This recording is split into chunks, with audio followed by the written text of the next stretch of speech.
Which path should I take?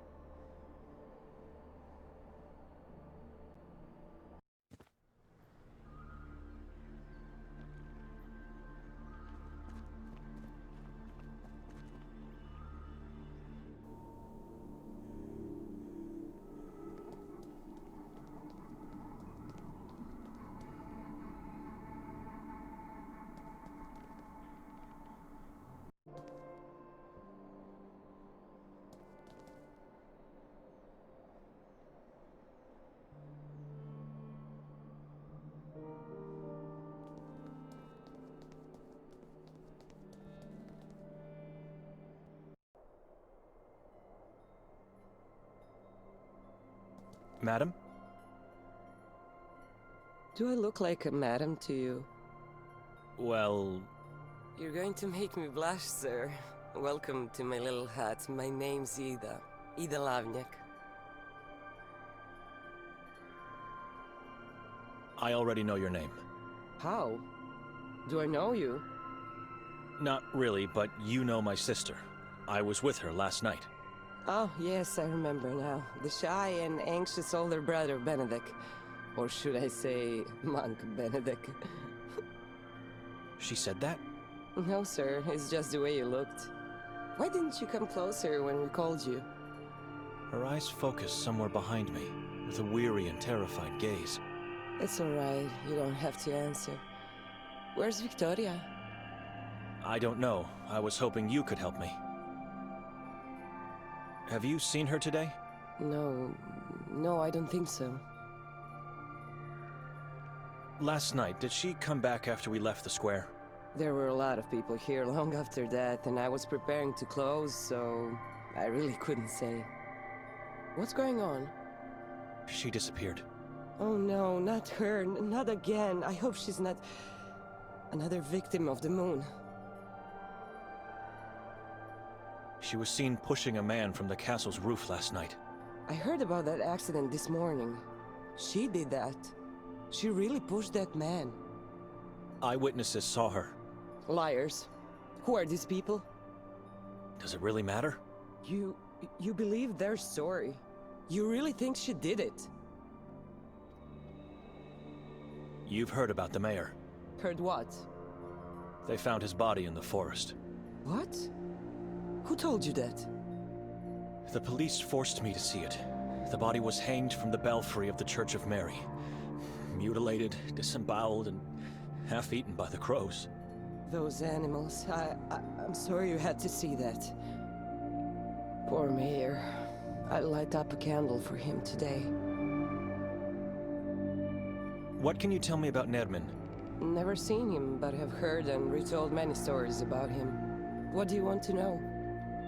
It's a small town. How come you've never seen him? Because he's one of those who lives under the moonlight, while the rest of us do our best to keep away from it.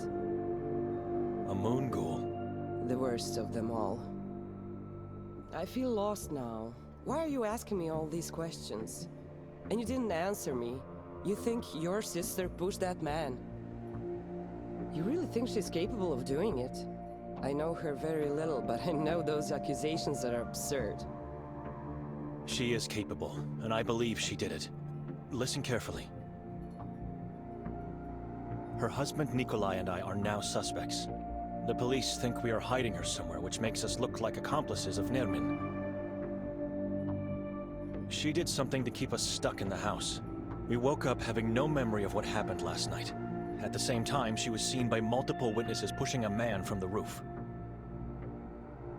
In the vicinity of Merzel's body, they found her coat and other belongings. She was there. She did it. She helped Nermin. I don't know what to say except that Victoria is a good person. She looks so gentle and vulnerable. Like a butterfly. I refuse to believe these things, but I could be wrong. I'm sorry, Benedict. How can I help? I don't know. Maybe you can't. Maybe only God can do something. Not even God. She's lost forever. What book are you reading? The Divine Comedy. I needed something to cheer me up. So where's Dante now? Who? Dante, the hero of the book? In what part of the book are you now? Oh yes, how silly of me. He's in a dark forest and there are beasts he cannot evade. I think they symbolize something else. Sins. The beasts represent the self-indulgent, the violent, and the malicious. Oh, that's interesting. You know, the book intrigued me because the descriptions of where he is in the beginning reminded me of this valley. Does that make sense to you? I told this to my father and he scolded me right away. You are quite right, madam. Now all we need is our Virgil to rescue us. Where should I look for Victoria? She won't come out in the open. It would be too risky. Well, if I were you, I'd start my search in the forest. In Carcassa? Udav Mountain could be a good place to start too, but I've never been there, so I can't give guidance. Carcassa and Udav are forbidden places, aren't they? I don't believe what they say about them. The forest is a beautiful place. The tall trees, Pepel, the river spring and the silence. Listen. Search the forest. Make sure not to get caught while entering, and keep your eyes open once inside. You'll be fine. Who decided to forbid these places? Ironically, the same man that was found dead in the heart of the forest, Mayor Ranko Merzel. You think his death had something to do with the decision? No, I don't know. The proof of fate is a decree that he put in place soon after taking control of the town. It's a decree that compels people to stay away from the places on the list, and to report suspicious activities and misbehavior. Such as? Blasphemous and heretical talk, to name a few. But the decree's main objective is to find and execute those against or unfaithful to God. She sounds like she doesn't approve of this. I guess it's a good thing. I don't know. You don't adhere to the law. Not in this case, at least not entirely. You know. And please don't say this to anyone, or you'll have me tortured and killed, all right? Go on. I promise. Carcassa has been like my second home in the last few years. I can't get enough of its silence. I know what you are going to say. It's dangerous, dark, and forbidden. But listen to me. Sometimes it gets dangerous, true. And the mayor's death proves it. But isn't that normal? It's life. It's people. It's life. Everything here feels rotten and reeks of death. Don't say that. And don't talk to others this way. If we stop dreaming and lose hope, what do we have left? Look, I don't know if you should go into the forest. I don't want to get you in trouble or killed. I have no idea where you should look, really. I'm sorry. Oh, wait, I have something here. It might not tell you where to go, but at least give you some orientation. A map of the town and its surroundings. How does that sound? Sure, thank you. Glad I could do something. Just be careful. How come you weren't dressed as a priest last night? That question. Excuse me? Oh, sorry, nothing against you. But it's the same annoying question that keeps coming back at me, like a bat flapping in circles, year after year. I see October 28th on the calendar, and I know what's coming to bite me. So what's the reason? I tell everyone I can't wear it because I have to work. But the truth is, I don't believe it will make a difference if I did. In general, the ritual doesn't make a difference. Why does everyone else wear it? Because the inhabitants believe we are all disciples of Ivan Kotar, and so we have to dress like them on the day. Not just in the evening when the effigy is set on fire, but all the time, from dawn to dusk. But what is the reasoning behind it? The dress is just a terrifying shadow of what a priest's robe should look like. There's a belief that wearing it scares off demons, witches, and other evil spirits. I guess the darker it looks, the scarier it is. I don't know.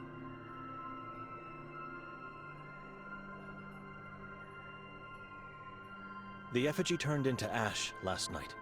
What does it represent? A demon slave of the moon god. The effigy ritual marks the end of the day of Ivan Kotar. People gather on the square, they pray and chant as one voice. Which sounds beautiful. It's the best part. No, it's the only part of the day I love. I thought the exact opposite. It was a disturbing scene, and I felt true, primal fear. Then the mayor comes out and everyone stops, and when the last words leave his mouth, the effigy is finally set on fire. Has anyone been hurt over the years? The fire spreads very quickly, a wide and massive whirl as if ignited from the darkest of places. No, not that I recall. I don't know. Why? Yes, and because it could come down at any moment. It's so tall, the nearby buildings could be hit. Nothing to worry about. God is protecting them. Or at least it's what they believe. Oh, and those who are tasked with creating the effigy are given a free pass into the forest. Can you guess why? No. You haven't even tried to guess. Because it's made of black wood, plant roots, and undergrowth from Carcassa. Slaves of the moon god supposedly live or dwell as spirits if they are dead, inside the forest, and so, you know. Some of the townsfolk even swear to hear the wailing of demons the whole night after the fire. I don't know. You knew Yakov Prenger? Our former priest.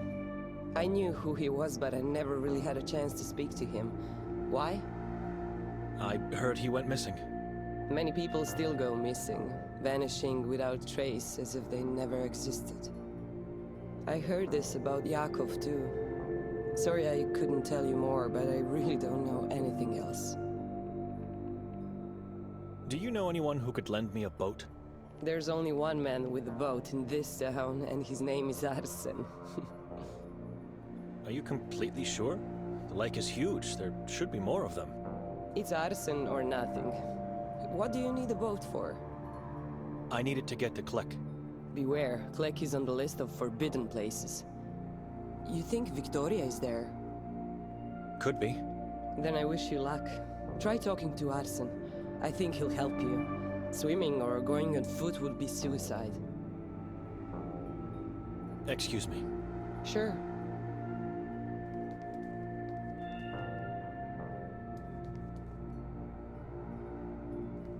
Weird execute.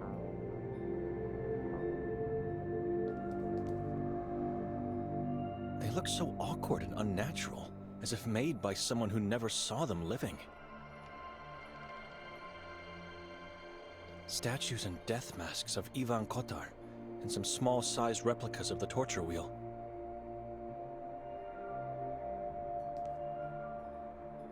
Tiny chairs of torture and bells. I must say they are faithfully recreated to the smallest detail. It evokes a repulsive feeling, and I guess that is its purpose, but I'm not sure it's something God would approve of, no matter the cause.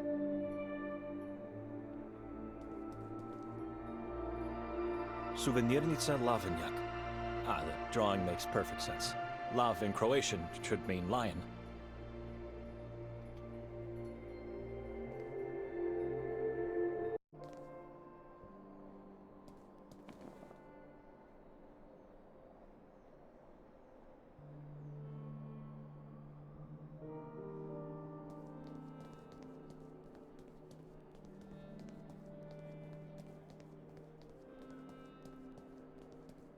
For some people.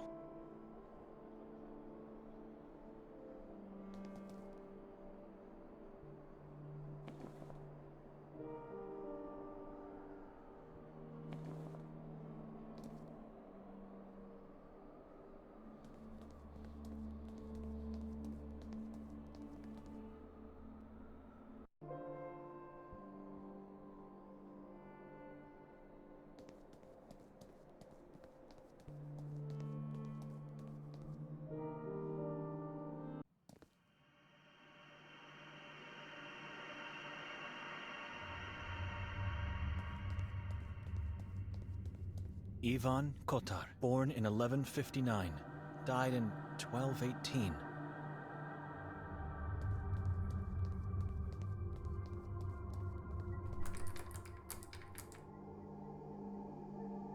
It's locked.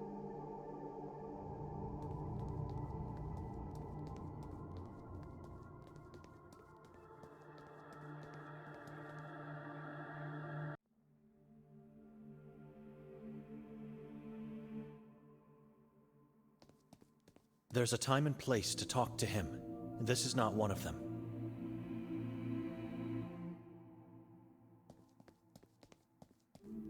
Father Henry? Henry Istrator, and you are? Benedict. A fellow man of the cloth, certainly. What gave me away? Your aura. And of course, the tiny crosses on your sleeves. You were saying your name? Benedict Dochnani. Ah, Victoria's brother. We finally meet.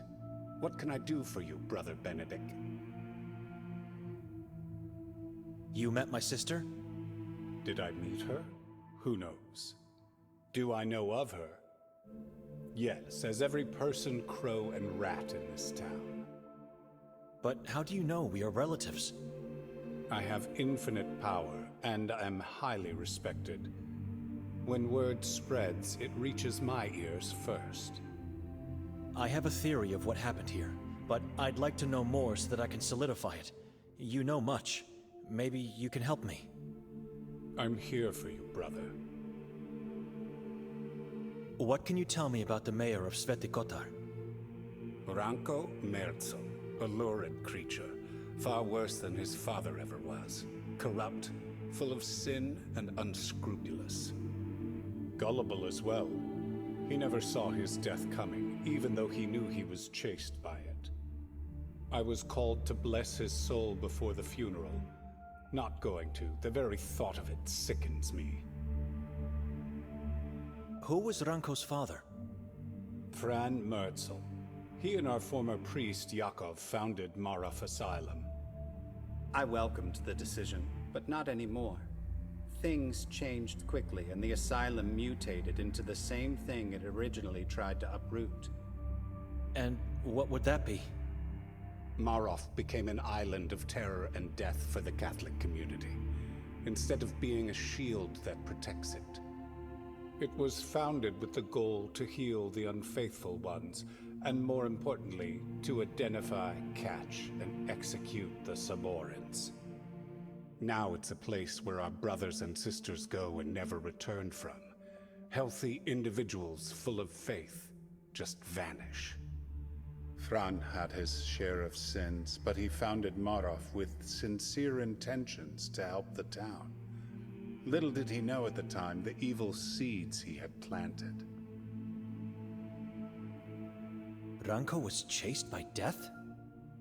Nermin, his brother, the worst of the Merzel family, worst of all men, an incarnation of evil.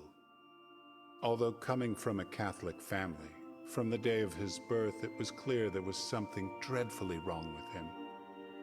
I don't know him well, nobody does. But everyone knows about his deeds. Chief Noren said he is a moon ghoul. True, he is a Saboran. Some say even the current leader of their cult. He was once incarcerated in the asylum, but managed to escape. No one can find him anymore. I guess there is not enough will. It's not about the will to find Nermin. He's just a tiny shadow in a starless sky. People in this town dread things they cannot see or feel. The unknowable. They fear it because it is everywhere God is not. You're talking about the moon ghouls now, right? That is just a name for the weak. Call them by their true name, the Saborans. The Saborans are not unknowable. They are an ancient tribe that glorifies death, diseases, and pain. Cannibals who cultivate morbid rituals as part of their religion. Sekvra. Sekvra? I've heard that name before, somewhere. You heard it because there was a book of the same name, the original copy of which was lost in the 15th century. Yes, it all happened during the Valais witch trials. Dark times fell upon that place because of the book. It vanished with its author, a witch by the name of Jadwiga Mazrak. You can see the Saborans are not a complete mystery. Things we cannot possibly understand are, my brother, the forces and entities this tribe worships. Only madness and death await those who manage to understand. It is what happened to Ivan Kotar, after all. Let's leave this subject. I cannot possibly recount centuries of their history in the reasonable time I have now. Maybe one day you'll be able to read the pamphlet I've written on them. Maybe. Tell me about the asylum's warden. Hatur. As the head of the asylum, I know he is somehow involved in the conspiracy against the Catholics. I'm the only person in this town who openly criticizes him, the chief, and the mayor. In one way or another, they are all acting against God, and possibly fallen under the influence of the Saborans. What interests you about him? My sister's husband went missing after visiting him at the lodge. Nikolai. He was kidnapped. But I feel there is more you want to say.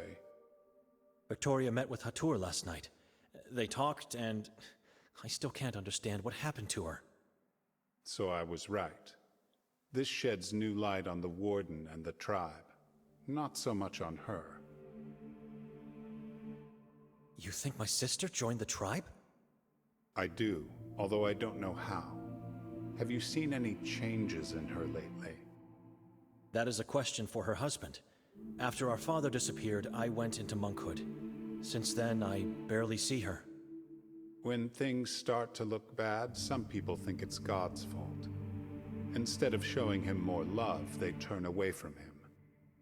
They don't realize it is only then, when they decide to forget him, that they start to wither their own souls. Sometimes they don't just wither, but rot. Rot until it is too late to get off the path that leads to hell. The warden is meeting with the Saborans. A boy told me. What boy? Anton. He saw them meeting more than once. Our protege. I knew he had been sneaking out, just couldn't prove it. He saw Hatur taking Nikolai away to a locality called Klek. I've never visited that hill, but everyone knows what that place is. The boy could be right. Victoria abandoned God. I can feel it in my heart. She did it. The same happens to our aunt. She abandoned God, turned her faith to strange beliefs, and experienced a dreadful death. It doesn't matter what you feel and what I believe. You have to find the whole truth. It is your responsibility. Find your sister and the truth that is hiding with her. I would risk going to the stake if I had to choose whether she is guilty or not. This town has many possible sources of evil. Where should I look for her? Begin with Klek. You might find her there with your brother-in-law, hopefully still alive. What other sources of evil? Everyone, including those who impose the so-called law. Everyone could be evil, even those who claim to be faithful. Keep your eyes open. How come there's nothing in the Vatican's official archives about Sveti Kotar? Because of Ivan Kotar. This town has an open dispute with the Vatican because of him. First, they sent emissaries to execute him. Then they denied the authorities to name this town in his honor. We did what was right, named him a patron saint. The Vatican is run by a mass of hypocrites. It's the Holy See we are talking about here.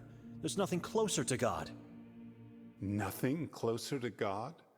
Just because they said so centuries again? How can they ignore what Kotar did here? Maybe they are now aware of their own mistakes from the past, but have done absolutely nothing to mend them. You cannot question their decisions. It's like questioning the Bible. Brother, let's agree we don't agree and leave it there. We have other things to worry about right now. I've never heard of a priest talking about the church in this way. Unacceptable. But this, along with other things I've learned until now, might be enough information for Father Imre. What about your dispute with Arsene? Where did you meet that fool? He's my only chance to get across the lake, and You need his boat to get to Klek. So why didn't he give it to you? He doesn't need it. He's dying due to that vampire of his. his parents are inside the boat. Did you exhume them? Of course I didn't. I ordered the gravekeeper to do it. Arsene and his family are not welcome here anymore. The man is not evil, merely a fool who let evil do upon him. What vampire? Didn't you talk to him? I did. And you didn't notice that hideous dark thing on his neck? No.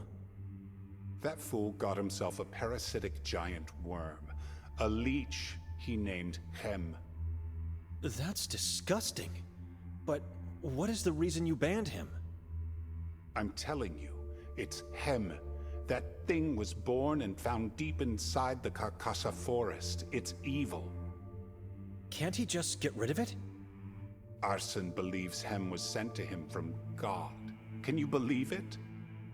He gave it a name and looks to it as his own child. So what now? Anywhere else I could get a boat? He is your only chance. And it seems like you are his only chance as well, if it's not too late. What do you mean? If he accepts to kill Hem, I promise I will think about reintegrating him and his family into our church again. But I need proof. I need to see Hem dead. How do you expect him to kill the thing he sees as his own child? That is the tricky part. I already tried to persuade him. Now it's your turn. If you succeed, you will get what you want. You will just think about reintegrating him, or you will do it? I'll do it. Immediately after I give you a dead Hem. I promise.